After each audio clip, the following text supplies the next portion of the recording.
Todos los países del mundo en estos momentos están reformando la educación pública. Existen dos razones para ello. La primera es económica. La gente está intentando resolver cómo podemos educar a nuestros niños para que ocupen su lugar en la economía del siglo XXI. ¿Cómo hacemos eso? Si ni siquiera podemos anticipar cómo será la economía al final de la próxima semana, como esta reciente crisis lo está demostrando. ¿Cómo hacemos eso? La segunda razón es cultural. Todos los países del mundo están intentando resolver cómo podemos educar a nuestros niños para que tengan sentido de identidad cultural, para poder legarles los genes culturales de nuestras comunidades y a la vez formar parte del proceso de globalización. ¿Cómo cuadramos ese círculo? El problema es que están intentando enfrentarse al futuro, a base de hacer lo mismo que en el pasado. Y en el proceso están alineando a millones de niños que no ven ninguna utilidad en asistir a la escuela. Cuando nosotros íbamos al colegio, nos retenían allí con la historia de que si trabajábamos mucho y sacábamos buenas notas y luego estudiábamos un título universitario, tendríamos un trabajo. Nuestros hijos no se creen eso.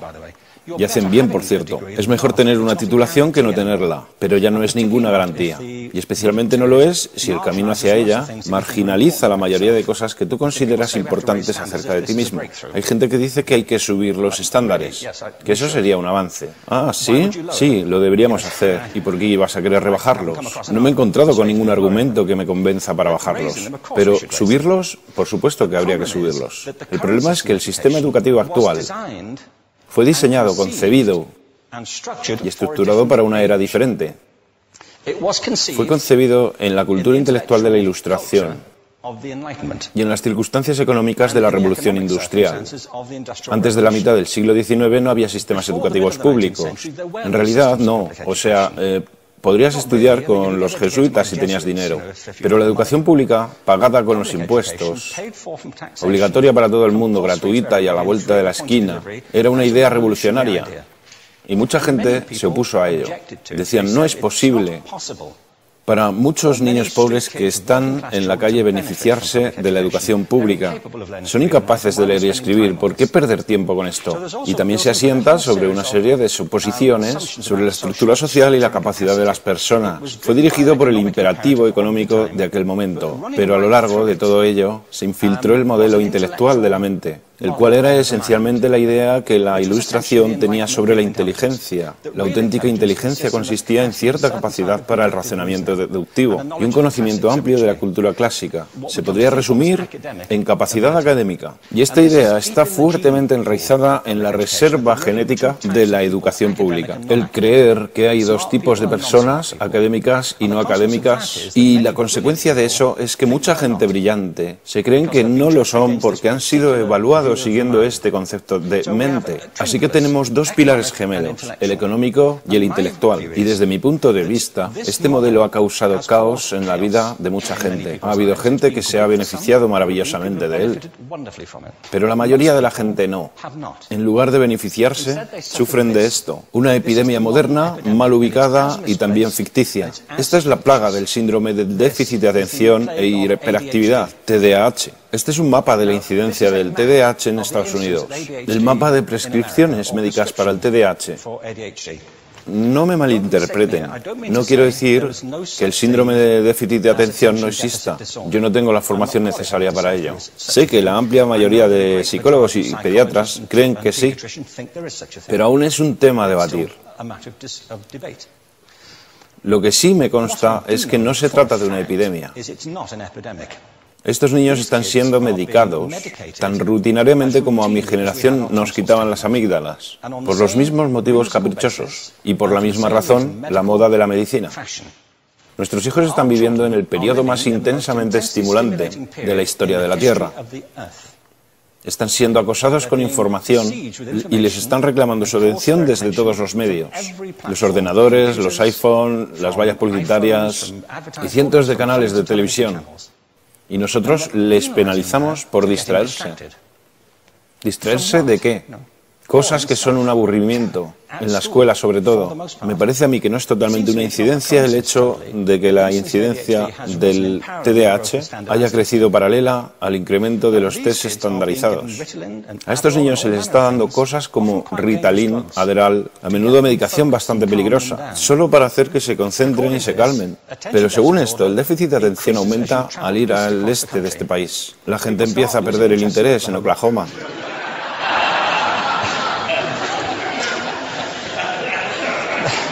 Ya casi no pueden pensar en Arkansas. Y para cuando llegan a Washington, lo han perdido completamente. Y hay distintas razones para ello. Es una epidemia ficticia.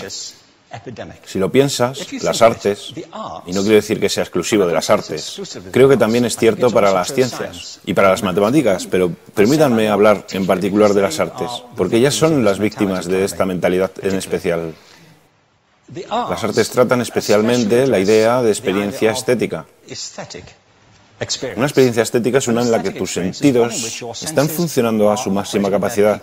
Cuando te hallas presente en el momento actual, cuando vibras con la emoción de lo que estás experimentando, cuando estás plenamente vivo. Y la anestética es cuando cierras tus sentidos y te atontas ante lo que está sucediendo. Y muchos de estos medicamentos hacen eso. Estamos haciendo pasar a nuestros hijos por el sistema educativo a base de anestesiarlos. Y yo creo que deberíamos estar haciendo exactamente lo contrario. No deberíamos adormilarlos, sino despertarlos para que vean lo que sucede en su interior. Pero el modelo que tenemos es este. Yo creo que tenemos un sistema educativo modelado del interés de la industria a su imagen y semejanza. Les daré un par de ejemplos. Las escuelas aún están organizadas como si fueran fábricas. Tienen timbres que suenan, instalaciones separadas, están especializadas por asignaturas. Aún educamos a los niños por lotes. Les hacemos pasar por el sistema según su grupo de edad. ¿Por qué hacemos eso? ¿Por qué suponemos que lo más importante que los niños tienen en común es su edad? Parece como si lo más importante de ellos fuese su fecha de fabricación, ¿no? Bueno, yo conozco niños que son mucho mejores que otros niños de su edad en distintas disciplinas, o en diferentes momentos del día, o que son mejores en grupos pequeños o en grupos grandes, o que simplemente trabajan mejor solos. Si te interesa el modelo de aprendizaje, no puedes empezar con esta mentalidad de cadena de montaje. Se trata esencialmente de una conformidad. Cuando ves el incremento de los exámenes estandarizados y de los currículos estandarizados, todo se basa en la estandarización. Yo creo que tenemos que ir justamente en la dirección opuesta. Esto es lo que quiero decir cuando hablo de cambiar el paradigma. Hay un estudio estupendo que se ha hecho recientemente acerca del pensamiento divergente. El pensamiento divergente no es lo mismo que la creatividad. Yo defino la creatividad como el proceso de tener ideas originales que tengan valor. Pensamiento divergente no es sinónimo de creatividad, pero es un componente esencial de la misma. Es la capacidad de ver montones de respuestas posibles a una cuestión. Montones de maneras diferentes de interpretar una cuestión. Pensar lateralmente, como lo llamó Edward de Bono. No pensar solamente de manera lineal o convergente. Ser capaz de ver múltiples respuestas y no solo una. Así que yo diseñé un test para esto y voy a inventarme un ejemplo. A la gente se le puede preguntar cuántos usos se le ocurren para un clip. A la mayoría se les ocurren unos 10 o 15. A la gente que se le da bien, se le pueden ocurrir 200. Y lo hacen porque preguntan, ¿el clip podría estar hecho de goma y medir 60 metros? ¿Tiene que ser un clip tal como lo conocemos? Bueno, pues diseñé el test y lo probé con 1.500 personas. En un libro titulado Más allá del punto de ruptura, y en el protocolo del test, si superabas una puntuación determinada, se te consideraba un genio del pensamiento divergente. Así que quiero preguntarles, ¿qué porcentaje de la gente que hizo el test puntuó como genio en pensamiento divergente? Y debo decir una cosa más acerca de ellos. Eran niños de jardín de infancia. Así que, ¿qué opináis? ¿Qué porcentaje de genios?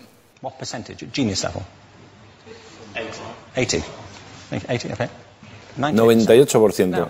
Bueno, la cuestión es que era un estudio longitudinal, así que los mismos niños volvieron a hacer el test 5 años después, en edades entre 8 y 10 años.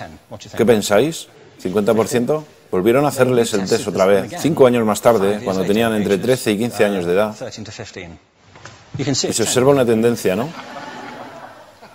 Bueno, esto nos indica algo interesante, porque se supone que tendría que ser al revés, ¿no?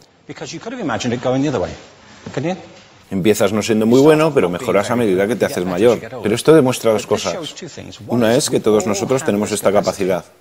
Y la otra es que esta capacidad se deteriora en general. Muchas cosas les han pasado a estos niños durante su crecimiento, pero yo estoy convencido que lo que más les ha influenciado es que a estas alturas ya han obtenido una educación académica. Se han pasado 10 años en la escuela, oyendo que solo hay una respuesta correcta. Esta es la parte de atrás del libro, pero no la mires. Y no copies, porque eso es engañar. Fuera de las escuelas, a eso se le llama colaboración. Esto no sucede porque los docentes así lo quieran. Es simplemente porque sucede así. Es porque se halla presente en la reserva genética de la educación. Tenemos que pensar de forma diferente acerca de la capacidad humana. Tenemos que superar esta vieja idea acerca de lo académico y lo no académico, lo abstracto, lo teórico, lo vocacional, y empezar a verlo como lo que es, un mito. En segundo lugar, tengo que reconocer que la mayor parte de las veces el buen aprendizaje se da en grupos y que la colaboración es lo que alimenta el crecimiento.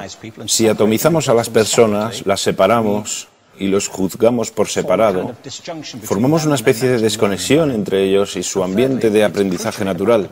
Y en tercer lugar, un asunto importante es la cultura de nuestras instituciones, los hábitos de estas instituciones y los hábitats que ocupan.